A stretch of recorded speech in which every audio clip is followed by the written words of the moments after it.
Halo sobat anime, kita gas lagi yuk. Martial Peak, langsung aja kita gaskun. Mereview sedikit dari part sebelumnya setelah Yangkai menyelamatkan bocah merah ini dari serangan kelompok lainnya. Di sini Yangkai tentu saja ia harus berurusan dengan para kampret-kampret ini. Namun sebelum mereka bertarung, di sini si kampret ini ia pun bertanya, "Hei, berasal dari sekte manakah kau ini?" Tanya bocah ini. Tapi sebelum Yangkai menjawabnya, salah satu bocah mengatakan kalau ia tahu dari manakah bocah itu berasal, yaitu berasal dari Shadow Moon Hall. Apa? Mendengar itu tentu saja mengejutkan mereka karena di sini bocah ini ia pun takut kalau bocah Wui ia bakal ngamuk dan datang ke sektenya jika memang terjadilah perselisihan di antara dirinya dan juga Yangkai. Tapi di sini salah satu bocah pun juga berujar kalau bocah Yangkai itu ia tidak mengakui kalau dirinya ini berasal dari Shadow Moon Hall. Hei, dan hal itu pun dibenarkan oleh Yangkai. Aku bukan berasal dari Shadow Moon Hall. Aku hanya memiliki sedikit pertemanan dengan bocah itu. Jadi kau tidak perlu takut kalau bocah itu bakalan datang untuk balas dendam. Sambut dari Yangkai. Hei, mendengar itu membuat bocah merah ini pun tidak habis pikir dengan cara pikir Yangkai. Lah kenapa Yangkai ia malah menghancurkan satu-satunya hal yang dapat melindungi nyawanya, pikir bocah ini. Tapi karena memang kondisinya tidak baik-baik saja, di sini bocah merah ini ia pun berencana untuk dapat menyembuhkan dirinya dulu. Dan nanti ketika ia telah fit, ia akan membawa kabur Yangkai dari tempat ini. Hei, dan untuk bocah kampret itu, setelah ia tahu kalau Yangkai bukanlah berasal dari Shadow Moon Hall, di sini kampret ini ia pun ingin segera membunuh Yangkai. Maka dari itu kini satu persatu para kampret-kampret ini mereka pun mulai mendekati Yangkai, melepaskan semacam cambuk dan juga beberapa lainnya juga melepaskan ki ke arah Yangkai. Ya, melihat hal itu di sini Yangkai pun santuy aja karena kini ia pun mengeluarkan pedang ki miliknya dan slash menebaskannya, bukan cuma dapat menghancurkan serangan lawannya tapi juga slash menebas para kampret-kampret lainnya juga. Setelah menghancurkan dua orang, di sini Yangkai ia juga merubah pedang kinya kini dalam bentuk tombak dan cap menembus tubuh salah satu kultivator wanita. Tapi untungnya bukan bobanya yang ditancap. Waduh, oke lanjut. Namun selepas itu juga di sini Yangkai pun ternotis akan suatu serangan counter dan itu juga memaksa Yangkai pun harus cepat-cepat memutar tubuhnya dan ia juga mengeluarkan artefak pelindungan. Dan untuk si kampret ini melihat Yangkai yang dapat menahan serangan diam-diam miliknya, membuat si kampret ini pun tahu kalau Yangkai adalah seorang monster. Maka dari itu di sini karena memang ia tahu kalau ia tidak akan bisa dapat mengalahkan Yangkai, membuat dirinya pun harus berujar, teman, aku telah menyinggungmu, aku mohon agar kawan ini tidak tersinggung. Ucap bocah itu sembari meminta ampun, bocah ini pun juga pergi melarikan diri. Melihat si kampret itu ingin kabur, di sini Yangkai pun tidak akan pernah membiarkannya begitu aja. Maka dari itu, kini Yangkai pun melepaskan salah satu sihirnya, yaitu tiba-tibalah muncullah semacam tapak kuda dari atas kepala bocah itu. Ya, melihat hal itu, di sini bocah kampret ini ia pun mencoba untuk dapat bertahan dengan cara melepaskan pedang ki miliknya dan ya, serangan Yangkai pun berhasil ditahannya. Tapi ketika ia mencoba untuk kabur dari Yangkai, tiba-tiba saja Yangkai telah berada tepat di sebelahnya kembali dan tubuh si kampret itu tertembus oleh pedang ki milik Yangkai yang memang memiliki efek khusus yang dapat membakarnya, membakar hingga hangus. Ya, setelah membunuh bocah itu, di sini Yangkai tentu saja ia pun looting, mengambil semua harta berharga milik si kampret itu. Dan di dalam cincin dimensinya, di sini Yangkai yang menemukan kristal api yang cukup besar yang merupakan bahan tingkat origin. Selain itu juga dan yang terpentingnya di sini Yangkai yang menemukan potongan peta yang telah dicuri oleh bocah kampret ini di dalam acara pelelangan yang sebelumnya. Dan untuk bocah merah melihat Yangkai yang sangat menggila membuatnya pun sedikit gercep dan ia juga berujar, saudaraku, aku Huang Shi yang berasal dari sekte Extreme Pets. Aku berterima kasih atas penyelamatan Anda. Dan jika bukan karena bantuan saudaraku, aku pasti telah mati. Hei, mendengar itu, di sini Yangkai pun berujar, ya, saudara Huang, santuy aja, kau terlalu sopan. Tapi aku juga ingin bertanya, bagaimana bisa kau gegabah sampai mengungkapkan keberhasilan kau mendapatkan esensi kristal api itu? Tanya dari Yangkai. Ya, bocah merah ini pun berujar kalau awalnya ia dan juga rekannya sungguh sangat beruntung dapat mendapatkan banyak kristal itu. Namun begitu mereka akan pergi, mereka malah disergap oleh rombongan para kampret-kampret itu.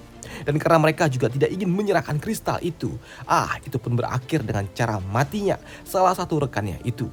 Dan karena memang sadar tidak memiliki kemampuan untuk melawan, maka dari itulah aku hanya dapat kabur dengan rasa malu, ujar bocah ini dengan penuh emosi.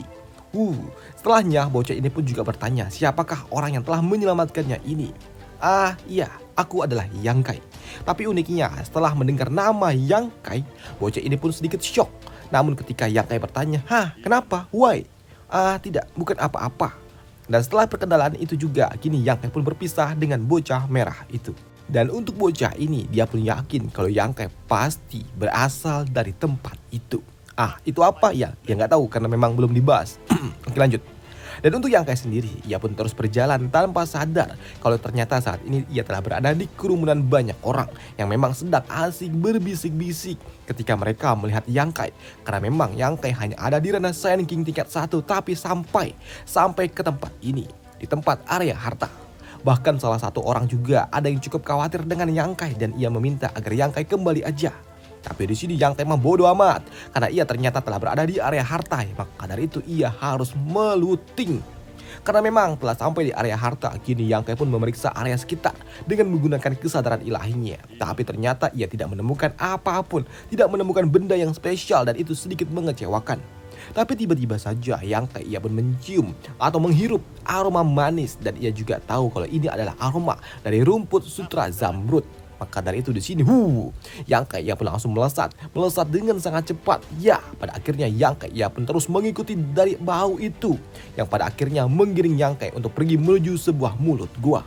Dan ia pun juga sadar sepertinya di tempat ini terdapat monster yang menjaga rumput itu. Ya, selain monster itu juga ternyata di tempat ini Yang Kai juga merasakan ada 2 orang kultivator yang memang sedang mengawasi tempat ini pula. Tapi uniknya selain Yang Kai yang memang menyadari 2 orang itu, ternyata 2 orang kroco ini mereka juga sadar kedatangan dari Yang Kai. Dan mereka juga tidak menduga kalau ternyata Yang Kai bakal langsung melesat masuk dari depan ke arah gua itu. Dan itu tentu saja mengejutkan mereka karena memang ternyata mereka sama-sama mengincar benda yang ada di dalam itu. Maka dari itu kini Yang Kai pun ia diuber-uber oleh 2 orang itu. Tapi karena memang Yang Kai yang telah bergerak lebih dulu, di sini Yang Kai pun berhasil mengambil rumput zamrud itu. Tapi ya, yang cukup mengejutkan ternyata di dalam gua itu terdapat 2 ekor beast yang berjaga di dalam gua itu, yaitu piton petir tanduk. Tapi ya, karena telah mendapatkan benda yang memang ia inginkan, maka dari itu di sini Yang Kai pun tidak memiliki kepentingan lain. Maka dari itu Yang Kai ia pun akan segera kembali.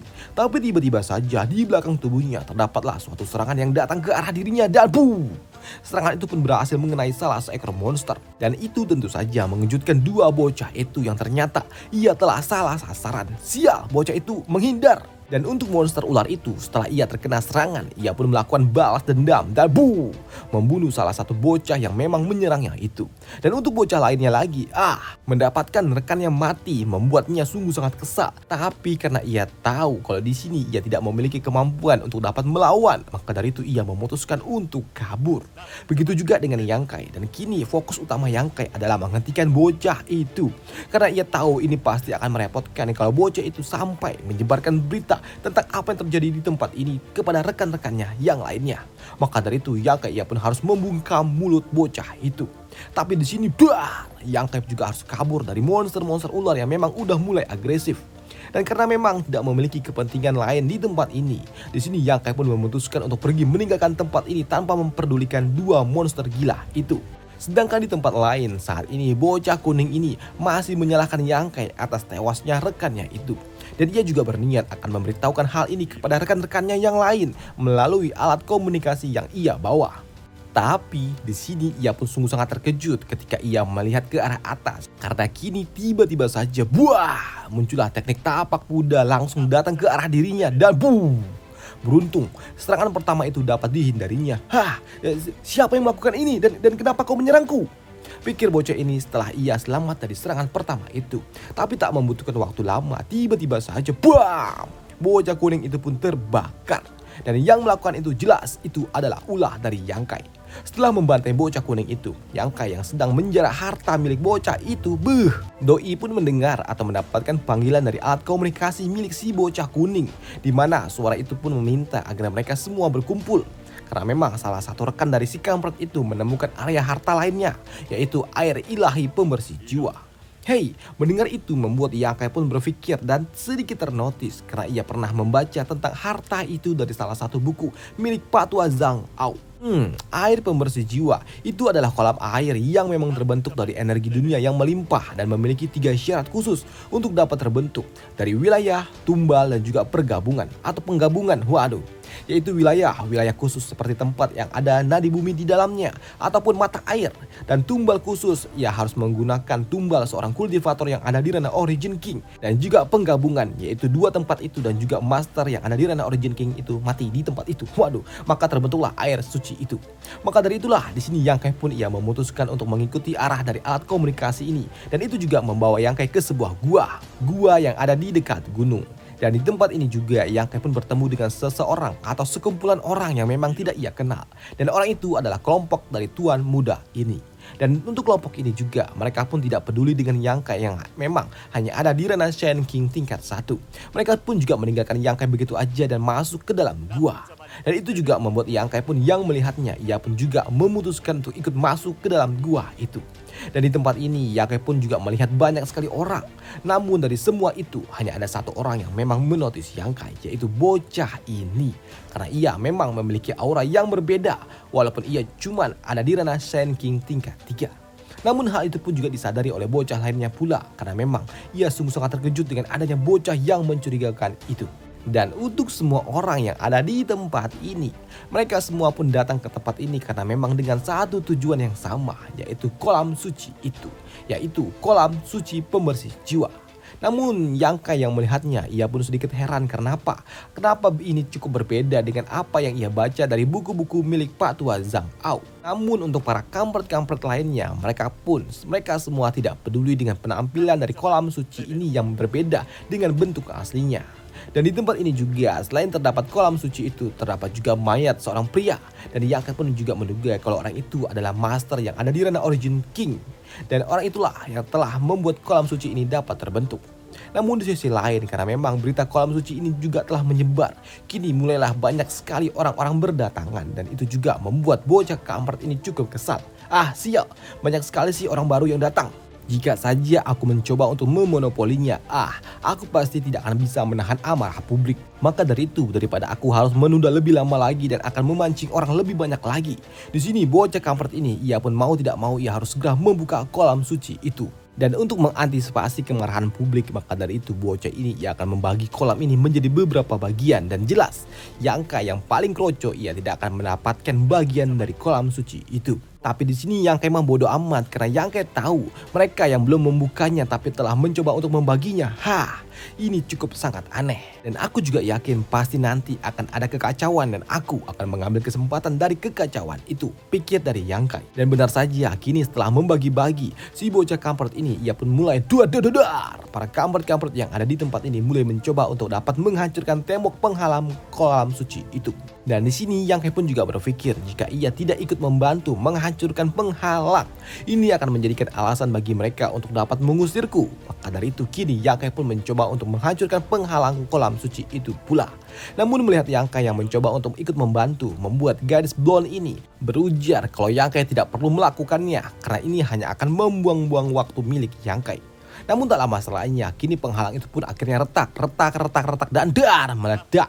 Setelah hancurnya penghalang itu, kini bocah kampret ini ia pun memperingatkan para kampret-kampret lainnya untuk tidak melanggar aturan yang telah ia buat. Jika tidak, aku akan bertindak kejam, ujar bocah itu. Dan kini untuk dapat memastikan kolam suci itu benar, kini bocah kampret itu ia meminta kepada bawahannya untuk mencobanya. Tapi sayangnya air kolam itu ternyata tidak bereaksi apapun jika dipisahkan dari dalam kolam. Dan itu juga membuat mereka bingung tentang apa yang terjadi. Dan itu juga membuat mereka pun kesal karena memang warna keemasan yang ada di dalam air itu menghilang setelah dipisahkan dari dalam kolam itu. Di sini karena mereka tidak dapat mengambil air suci itu, membuat mereka pun bingung tentang apa yang harus mereka lakukan. Bagaimana caranya membagi kolam itu. Tapi hal itu pun mudah aja bagi bocah misterius itu. Karena ia tinggal langsung jebur nyemplung. Hei, melihat bocah itu mengambil kesempatan, membuat para kroco-kroco lainnya mencoba untuk melakukan hal yang sama. Tapi begitu mereka masuk, dar, dihempaskan. Bukan karena tertolak, tapi di sini bocah misterius itu ia berujar siapapun yang mendekati dirinya, mereka harus mengambil jarak 5 meter. Kalau tidak, akan dihajar oleh dirinya.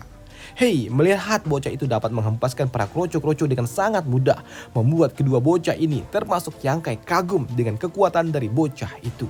Namun untuk Yangkai sendiri yang melihat ada kesempatan, ia juga memutuskan untuk segera masuk ke dalam kolam itu juga. Namun ya karena memang Yangkai adalah yang paling lemah, si kampret ini yang sangat kesal dan ia ingin melampiaskan amarahnya, ia arahkan kepada Yangkai dengan cara mengusir Yangkai dari tempatnya. Karena memang ia ingin berendam di tempat itu. Dan itu juga memaksa Yangkai harus minggir sejenak. Namun posisi baru Yangkai yang ada di dalam kolam ternyata bersebelahan dengan gadis blond itu. Dan ia juga berujar, "Hei Dik, keberuntunganmu sangat luar biasa, bagus, hahaha." Setelahnya kini Yangkai pun fokus untuk menyerap energi spiritual yang memang ada di tempat ini. Dan itu juga membuat Yangkai masuk ke dalam lautan pengetahuan jiwanya. Dan ia juga merasakan kalau ini sungguh sangat luar biasa. Dan tanpa sadar di sini Yangkai ia mengeluarkan aura karena di sini lotus jiwa milik Yangkai ternyata menyerap air suci itu dalam jumlah yang sangat besar. Dan itu juga membuat gadis blond ini yang ada di sebelah Yangkai, ia pun menyadari ada yang aneh dengan Yangkai. Dan itu juga membuat Yangkai pun harus menekan auranya karena ia takut kalau ia bakalan ketahuan. Dan untuk menghindari perhatian publik, di sini Yangkai pun mencoba untuk mencari tempat lainnya yang sekiranya memang cukup sepi. Di sini lebih nyaman, pikir dari Yangkai. Namun di tempat barunya ini ternyata ada yang nyundul-nyundul pantatnya. Dan begitu dicek oleh Yangkai, ternyata berasal dari batu itu.